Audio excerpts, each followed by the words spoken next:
ಈ ರಾಜ್ಯದಲ್ಲಿ ಹಿಂದೂಗಳಿಗೆ ಉಳಿಗಾಲ ಇಲ್ಲದಂಥ ಒಂದು ಪರಿಸ್ಥಿತಿ ಕಣ್ಮುಂದೆ ಬರ್ತಾ ಇದೆ.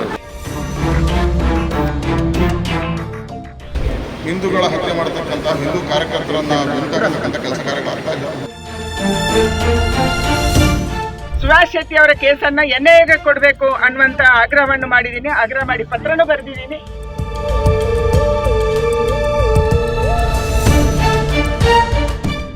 ಘಟನೆಯ ಗಂಭೀರತೆಯನ್ನು ಅರ್ಥ ಮಾಡಿಕೊಂಡು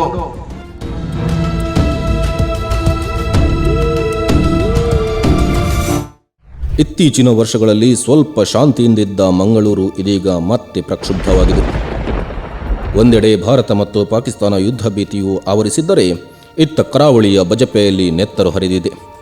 ಗುರುವಾರ ರಾತ್ರಿ ನಡೆದ ಕೊಲೆ ಪ್ರಕರಣ ಇದೀಗ ರಾಜ್ಯವನ್ನೇ ಬೆಚ್ಚಿ ಬೀಳಿಸಿದೆ. ಮಂಗಳೂರಿನ ಬಜ್ಪೆ ಠಾಣಾ ವ್ಯಾಪ್ತಿಯ ಕಿನ್ನಿಪದವು ಎಂಬಲ್ಲಿ ಮೇ 1 ರಾತ್ರಿ 8:30 ಸುಮಾರಿಗೆ ಕೊಲೆಯಾಗಿದೆ. ಹಿಂದೂ ಪರ ಕಾರ್ಯಕರ್ತ ಸುಭಾಷ್ ಶೆಟ್ಟಿಯ ಮೇಲೆ ಮುಗಿಬಿದ್ದ 5 ರಿಂದ 6 ಮಂದಿ ದುಷ್ಕರ್ಮಿಗಳ ತಂಡ ಮಾರಕಾಸ್ತ್ರಗಳಿಂದ ದಾಳಿ ನಡೆಸಿ ಬರ್ಬರವಾಗಿ ಕೊಲೆ ನಡೆಸಿದ್ದಾರೆ. ಸುಭಾಷ್ ಶೆಟ್ಟಿ ಈ ಹಿಂದೆ 2022ರ ಫಾಜಿಲ್ ಹತ್ಯೆ ಪ್ರಕರಣದಲ್ಲಿ ಪ್ರಮುಖ ಆರೋಪಿ. ಬಿಜೆಪಿ ಕಾರ್ಯಕರ್ತ ಪ್ರವೀಣ್ ನೆಟ್ಟಾರು ಹತ್ಯೆ ಬೆನ್ನಲ್ಲೇ ನಡೆದ ಈ ಘಟನೆ ಭಾರಿ ದೊಡ್ಡ ಸುದ್ದಿ ಮಾಡಿತ್ತು. ಒಟ್ಟು 5 ಪ್ರಕರಣಗಳಲ್ಲಿ ಶಾಮೀಲಾಗಿದ್ದ ಈ ಸುಭಾಷ್ ಶೆಟ್ಟಿ ಈ ಹಿಂದೆ ಜೈಲುವಾಸ ಅನುಭವಿಸಿದ್ದ ಅಲ್ಲದೆ ಇತ್ತೀಚೆಗಷ್ಟೇ ಜಾಮೀನಿನಲ್ಲಿ ಬಿಡುಗಡೆಯಾಗಿ ಹೊರಬಂದಿದ್ದ ಎನ್ನಲಾಗಿದೆ. ಆದರೆ ಇದೀಗ ಬರ್ಬರವಾಗಿ ನಡು ರಸ್ತೆಯಲ್ಲಿ ನಡೆದ ಭಯಾನಕ ದಾಳಿಯಲ್ಲಿ ದುಷ್ಕರ್ಮಿಗಳು ಮಾರಕಾಸ್ತ್ರಗಳಿಂದ ಸುಭಾಷ್ ಶೆಟ್ಟಿಯನ್ನು ಮನಬಂದಂತೆ ಕೊಚ್ಚಿ ಹಾಕಿದ್ದಾರೆ. ಇದರ ದೃಶ್ಯಗಳು ಕ್ಯಾಮೆರಾದಲ್ಲಿ ಸೆರೆಯಾಗಿದೆ.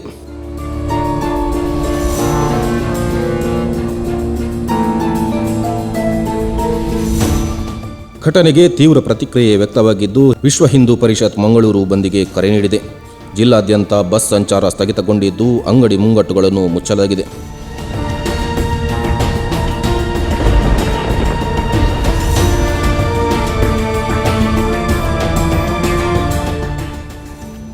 ಇದೊಂದು ಪ್ರೀ ಪ್ಲಾನ್ಡ್ ಮರ್ಡರ್ ಮತ್ತು ಇದರ ಹಿಂದೆ ನಿಷೇಧಿತ ಇಸ್ಲಾಮಿಕ್ ಉಗ್ರವಾದಿ ಸಂಘಟನೆ PFIಯ ನೇರವಾದಂಥ ಕೈವಾಡ ಇದೆ. ಹಾಗಾಗಿ ಸುಭಾಷ್ ಶೆಟ್ಟಿಯ ಹತ್ಯೆಯನ್ನು ಇವತ್ತು ವಿಶ್ವ ಹಿಂದೂ ಪರಿಷತ್ ಮತ್ತು ಎಲ್ಲ ಹಿಂದೂ ಸಂಘಟನೆಗಳು ಬಹಳ ಬಲವಾಗಿ ಇದನ್ನು ಖಂಡಿಸುತ್ತದೆ ಮತ್ತು ಬೆಳಿಗ್ಗೆ 6 ಗಂಟೆಯಿಂದ ಸಂಜೆ 6 ಗಂಟೆ ತನಕ ದಕ್ಷಿಣ ಕನ್ನಡ ಜಿಲ್ಲೆಯನ್ನು ಬಂದ್ಗೆ ಇವತ್ತು ಎಲ್ಲ ವಿಶ್ವ ಹಿಂದೂ ಪರಿಷತ್ನ ನೇತೃತ್ವದಲ್ಲಿ ಎಲ್ಲ ಹಿಂದೂ ಸಂಘಟನೆಗಳು ಇವತ್ತು ಬಂದ್ಗೆ ಕರೆ ಕೊಡ್ತಾ ಇದ್ದೀವಿ. ಬಂಟ್ವಾಳ ತಾಲೂಕಿನಲ್ಲಿ ಸಂಪೂರ್ಣ ಬಂದ್ ಸ್ಥಿತಿ ನಿರ್ಮಾಣವಾಗಿದ್ದು BC ರೋಡಿನಲ್ಲಿ ಹಿಂದೂ ಕಾರ್ಯಕರ್ತರು ಜಮಾಯಿಸಿದ್ದಾರೆ. ಮಂಗಳೂರು ಸೇರಿದಂತೆ ಕರಾವಳಿಯ ಹಲವು ಭಾಗಗಳಲ್ಲಿ ಭದ್ರತಾ ವ್ಯವಸ್ಥೆ ಬಿಗಿಗೊಳಿಸಲಾಗಿದೆ. ಘಟನೆ ನಡೆಯುತ್ತಿದ್ದಂತೆ ಬಿಜೆಪಿ ನಾಯಕರು ಮಂಗಳೂರಿಗೆ ಧಾವಿಸಿದ್ದಾರೆ. ರಾಜಕೀಯ ನಾಯಕರು, ಹಿಂದೂ ಪರ ಹೋರಾಟಗಾರರು ತೀವ್ರವಾಗಿ ಪ್ರತಿಕ್ರಿಯಿಸಿದ್ದು ಕೋಟ ಶ್ರೀನಿವಾಸ ಪೂಜಾರಿ, CT ರವಿ ಸೇರಿದಂತೆ ಹಲವರು ಆಕ್ರೋಶ ವ್ಯಕ್ತಪಡಿಸಿದ್ದಾರೆ. ಜಿಲ್ಲೆಯಲ್ಲಿ ಮತ್ತು ರಾಜ್ಯದಲ್ಲಿ ಪೊಲೀಸರು ನಡ್ಕೊಳ್ಳುವಂಥ ರೀತಿ ಅತ್ಯಂತ ಖಂಡನೀಯವಾಗಿರುವಂಥದ್ದು. ದುರಾದೃಷ್ಟಕ್ಕೆ ರಾಜ್ಯ ಸರ್ಕಾರ ಕೂಡ ನಿರ್ದಾಕ್ಷಿಣ್ಯವಾಗಿ ಯಾರ ಮೇಲೂ ಕ್ರಮ ಕೈಗೊಳ್ಳುವಂಥ ಮಟ್ಟಕ್ಕೆ ಬಂದಿರುವುದು ಇದಕ್ಕೆಲ್ಲ ಕಾರಣ ಇದೆ. ಈ ಘಟನೆಯನ್ನು ಖಂಡಿಸ್ತೇವೆ ಮತ್ತು ಆ ಯುವಕನಿಗೆ ನ್ಯಾಯ ಸಿಗುವವರೆಗೆ, ಸಾವಿಗೆ ನ್ಯಾಯ ಸಿಗುವವರೆಗೆ ಬಹಳ ಗಟ್ಟಿಯಾಗಿ ನಾವು ಕೆಲಸ ಮಾಡಬೇಕಾದಂಥ ಅವಶ್ಯಕತೆ ಇದೆ. ಇಡೀ ಕರ್ನಾಟಕದಲ್ಲಿ, ಈ ರಾಜ್ಯದಲ್ಲಿಯೇ ಹಿಂದೂಗಳಿಗೆ ಉಳಿಗಾಲ ಇಲ್ಲದಂಥ ಒಂದು ಪರಿಸ್ಥಿತಿ ಕಣ್ಮುಂದೆ ಬರ್ತಾ ಇದೆ. ಸರ್ಕಾರ ಮತ್ತು ಪೊಲೀಸ್ ಇಲಾಖೆ ಹತ್ರ ಇಮಿಡಿಯೇಟ್ ಆಗಿ ಯಾರು ಈ ಕೊಲೆಯನ್ನು ಮಾಡಿದ್ದಾರೆ, ಈ ಬರ್ಬರವಾಗಿ ಹತ್ಯೆಯನ್ನು ಮಾಡಿದ್ದಾರೆ ಹಾಡುವಾಗಲೇ,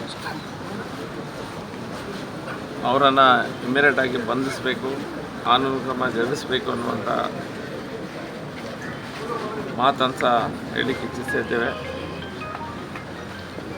ಎಲ್ಲ ಕಡೆ ಸಹ ಈ ರೀತಿಯ ಸಮಾಜಘಾತಕ ಶಕ್ತಿಗಳಿಗೆ ಕುಮ್ಮಕ್ಕು ಕೊಡುತ್ತಿರುವ ಕಾರಣಕ್ಕಾಗಿ ಈ ರೀತಿ ಘಟನೆಗಳು ಆಗ್ತಾ ಇದೆ. ಇವತ್ತು ಪೂರ್ವ ಯೋಜಿತ ಕೃತ್ಯವನ್ನು ಮಾಡಿದ ರೀತಿಯಲ್ಲಿ ಸಂಪೂರ್ಣವಾಗಿ ಸುಭಾಷ್ ಶೆಟ್ಟಿಯನ್ನು ಬರ್ಬರವಾಗಿ ಹತ್ಯೆ ಮಾಡಿದ್ದು. ಇವತ್ತು ಪೊಲೀಸ್ ಇಲಾಖೆ, ಇಂಟೆಲಿಜೆನ್ಸ್ ಇರ್ಬೋದು, ಇವರಿಗೆ ಯಾವುದೇ ಮಾಹಿತಿಗಳಿಲ್ಲದೆ ಈ ರೀತಿ ಹತ್ಯೆ ಆಗಲಿಕ್ಕೆ ಸಾಧ್ಯವಾ ಅಂತ ಹೇಳುವಂಥ ಪ್ರಶ್ನೆಗಳು ಕೂಡ ಉದ್ಭವ ಆಗುತ್ತೆ. ಇವತ್ತು ಹಿಂದೂ ಕಾರ್ಯಕರ್ತರ ಹತ್ಯೆ ಆಗುವಂಥ ಸಂದರ್ಭದಲ್ಲಿ ರಾಜ್ಯದಲ್ಲಿ ಆಡಳಿತ ಮಾಡುತ್ತಿರುವಂಥ ಕಾಂಗ್ರೆಸ್ ಸರ್ಕಾರ ಇವರ ಇಂಟೆಲಿಜೆನ್ಸ್ ಏನು ಮಾಡ್ತಾ ಇದೆ? ಈ ರೀತಿಯ ಹತ್ಯೆಗಳು ನಡೀತಾ ಇದ್ದಾವೆ. ವಿಶೇಷವಾಗಿ ಕರಾವಳಿ ಭಾಗದಲ್ಲಿ ಹಿಂದೂಗಳ ಹತ್ಯೆ ಮಾಡತಕ್ಕಂಥ ಹಿಂದೂ ಕಾರ್ಯಕರ್ತರನ್ನು ಬೆಂತಾಕತಕ್ಕಂಥ ಕೆಲಸ ಕಾರ್ಯಗಳಾಗ್ತಾ ಇದ್ದಾವೆ. ನಾನು ಸರ್ಕಾರಕ್ಕೆ ಆಗ್ರಹ ಮಾಡ್ತೇನೆ, ತತ್ಕ್ಷಣ ಈ ಘಟನೆ ಇವತ್ತು ಈ ರೀತಿಯ ಯಾವ ರೀತಿಯಲ್ಲಿ ತಂಡವಾಗಿ ಬಂದು ಒಬ್ಬ ವ್ಯಕ್ತಿಯನ್ನು ಗುರುತಿಸಿ ಅವನ ಹಿಂದೆ ಬಿದ್ದು ಹತ್ಯೆ ಮಾಡತಕ್ಕಂಥ ಘಟನೆ ಈ ರೀತಿಯಲ್ಲಿ ಮೊದಲ ಬಾರಿಗೆ ಆಗಿದೆ ಈ ಜಿಲ್ಲೆಯಲ್ಲಿ. ಹೇಳಿದರೆ ಇದೊಂದು ಪೂರ್ವ ಯೋಜಿತವಾಗಿರ್ತಕ್ಕಂಥ ಕೃತ್ಯ. ಸುಭಾಷ್ ಶೆಟ್ಟಿ ಅವರ ಕೇಸನ್ನ ಎನ್ಐಎಗೆ ಕೊಡಬೇಕು ಅನ್ನುವಂತ ಆಗ್ರಹವನ್ನು ಮಾಡಿದ್ದೀನಿ, ಆಗ್ರಹ ಮಾಡಿ ಪತ್ರನೂ ಬರೆದಿದ್ದೀನಿ. ಅದಕ್ಕಾಗಿ ತಕ್ಷಣ ಈ ಕೇಸನ್ನ ಎನ್ಐಎ ಕೊಡಬೇಕು ಮತ್ತು ಇಡೀ ಕೋಸ್ಟಲ್ನ ಈ ಭಾಗದಲ್ಲಿ ಕಾಸರಗೋಡು, ಮಂಗಳೂರು, ಉಡುಪಿ, ಭಟ್ಕಳ ತನಕ ಮತ್ತು ಕಾರವಾರ ತನಕ ಏನೇನು ಈ ರೀತಿಯ ಆಕ್ಟಿವಿಟಿಗಳು ನಡೀತಿದೆ ಇದನ್ನ ಪತ್ತೆ ಮಾಡಲಿಕ್ಕೆ ವಿಶೇಷವಾದಂಥ ಒಂದು ಪ್ರಯತ್ನ ಎನ್ಐಎದಿಂದ ಆಗ್ಬೇಕನ್ನುವಂಥ ಆಗ್ರಹವನ್ನು ನಾನು ಮಾಡ್ತಾ ಇದ್ದೀನಿ.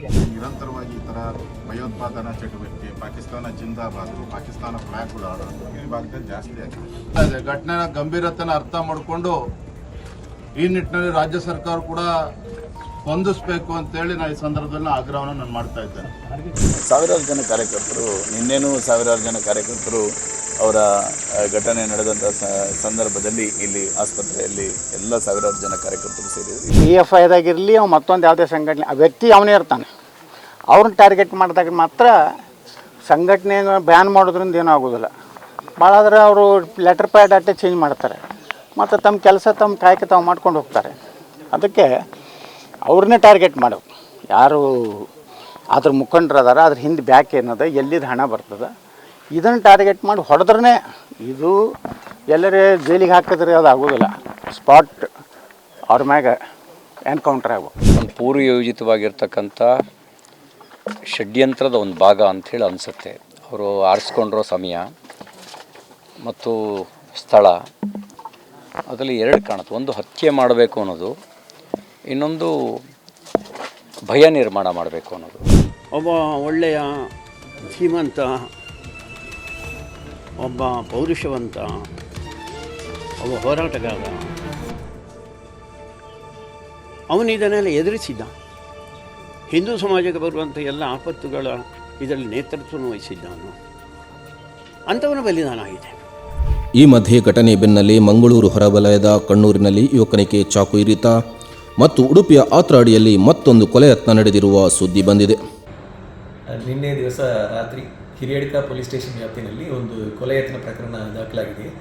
ಅವರು ನಿನ್ನೆ ಬಜ್ಪೇನಲ್ಲಿ ಆಗಿರುವ ಮರ್ಡರ್ ಹಿನ್ನೆಲೆಯಲ್ಲಿ ಅವರು ಈ ಘಟನೆಯನ್ನು ಮಾಡಿರುವುದಾಗಿ ನಮ್ಮ ಪೊಲೀಸರಿಗೆ ಮಾಹಿತಿಯನ್ನು ತಿಳಿಸಿರ್ತಾರೆ. ಈಗ ಸದ್ಯಕ್ಕೆ ಇಬ್ಬರು ಆರೋಪಿಗಳನ್ನು ಅರೆಸ್ಟ್ ಮಾಡಿ ಈಗ ಮಾನ್ಯ ನ್ಯಾಯಾಲಯ ಮುಂದೆ ಪ್ರೊಡ್ಯೂಸ್ ಮಾಡಲಾಗುವುದು. ಮುಂದೆ ಅವರ ಮೇಲೆ ಕಾನೂನು ರೀತಿಯಲ್ಲಿ ಕ್ರಮ ತಗೊಳ್ಳಲಾಗುವುದು. ನಗರದಲ್ಲಿ BNS ಸೆಕ್ಷನ್ 163 ಅನ್ವಯ ನಿಷೇಧಾಜ್ಞೆ ಜಾರಿಯಾಗಿದ್ದು, ಪೊಲೀಸ್ ಇಲಾಖೆ ತನಿಖೆ ಬಲಪಡಿಸಿ ಹಂತಕರಿಗಾಗಿ ವಿಶೇಷ ತಂಡ ರಚಿಸಿದೆ. ಮರಣೋತ್ತರ ಪರೀಕ್ಷೆಯ ಬಳಿಕ ಸುಹಾಸ್ ಶೆಟ್ಟಿಯ ಪಾರ್ಥಿವ ಶರೀರವನ್ನು ಬಂಟ್ವಾಳದ ಒಗ್ಗಕ್ಕೆ ತರಲಾಗಿದ್ದು, ನೂರಾರು ಹಿಂದೂ ಕಾರ್ಯಕರ್ತರು ಶವಯಾತ್ರೆಯಲ್ಲಿ ಭಾಗವಹಿಸಿದ್ದರು.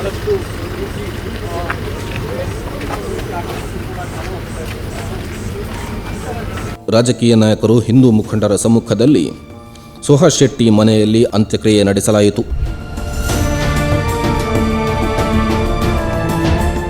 ಹತ್ಯೆ ಪ್ರಕರಣ ಕರ್ನಾಟಕದ ಕರಾವಳಿ ಭಾಗದಲ್ಲಿ ಗಂಭೀರ ಸ್ಥಿತಿಯನ್ನುಂಟು ಮಾಡಿದ್ದು, ಶಾಂತಿ ಕಾಪಾಡುವಂತೆ ಎಲ್ಲ ವರ್ಗಗಳ ಜನರಿಗೆ ಪೊಲೀಸರು ಆಗ್ರಹಿಸಿದ್ದಾರೆ. ಆರೋಪಿಗಳ ಬಗ್ಗೆ ಹೆಸರುಗಳು ಅವು ಇವೆಲ್ಲ ಸುಳುವು ದೊರೆತಿದ್ದು ಅವ್ರನ್ನ ಶೀಘ್ರವಾಗಿ ಬಂಧಿಸೋ ಕ್ರಮ ನಡೀತಾ ಇದೆ.